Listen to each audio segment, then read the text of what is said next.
Hello and welcome to Business Union, and we're back again with another video. I hope everyone is doing well today, and I will be sharing a summary of the book, The Psychology of Money by Morgan Housel. But before we get started, do me a favor and smash that like button and subscribe. Ronald Reed vs. Richard Fuskin. Ronald James Reed worked as a gas station attendant and a janitor. Most people thought nothing more of him than the fact that he lived a modest life. Reed saved throughout his life, lived frugally, and amassed an $8 million net worth at the time of death in 2014, age 92. Most of his fortune was left to a local hospital and library. Those who knew Reed were shocked at how much wealth he had amassed throughout his life and wondered how he did it. It was simple. He saved where he could and invested it in blue-chip stocks and waited for his savings to compound Richard fashion. On the other hand, was a Harvard-educated Merrill Lynch executive, a high-flying banking professional who was everything Ronald Reed wasn't. He borrowed heavily to expand his mansion home and spent lavishly. Then the 2008 financial crisis hit. High debt and illicit assets left him declaring bankruptcy soon after. There is no other field where this is possible. Ronald Reed would have zero chance of beating a top surgeon at performing a complicated surgery procedure or an architect at designing a modern skyscraper. So how was he able to beat the top financial professional? Simple, Ronald Reed was patient. Richard Fuskin was greedy. That's all it took to eclipse the massive education and experience gap between the two. Doing well with money has little to do with how smart you are and a lot to do with how you behave. To quote Morgan Housel, "A genius who loves to control their emotions can be a financial disaster. The opposite is also true. Ordinary folks with no financial education can be wealthy if they have a handful of behavioral skills that have nothing to do with formal measures of intelligence.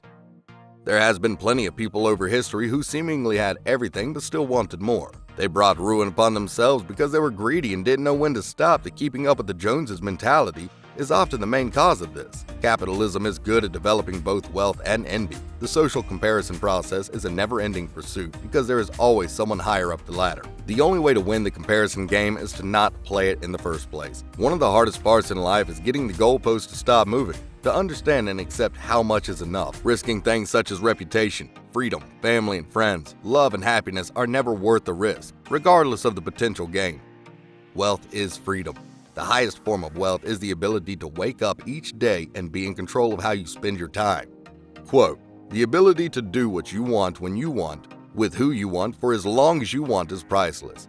This is why we invest.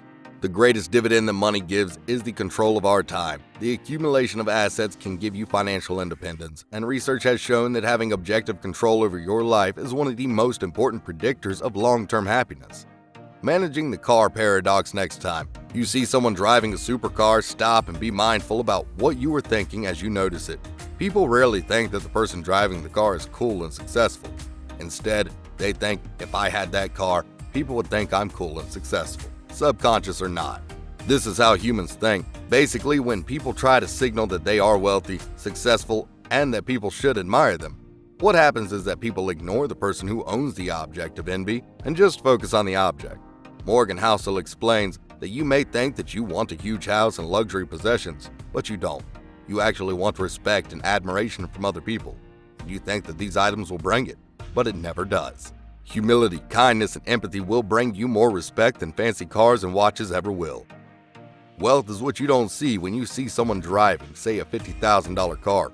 The only data point you have about them and their wealth is that they have $50,000 less than they did before they bought the car, or more likely, $50,000 more in debt. When people say that they want to be millionaires, they probably mean that they would like to spend £1 million. There is a big difference between being rich and being wealthy. People with big incomes are rich. They display the fact that they are rich by living in oversized luxury homes, driving fancy cars, and wearing fancy clothes and jewelry. Wealth is hidden. It is income that is saved and invested. Many super wealthy people like Warren Buffett live very modest lives. Wealth provides options, flexibility, and freedom. Wealth allows you the ability to purchase stuff if you want to. You can't see inside people's bank accounts or their investment portfolios.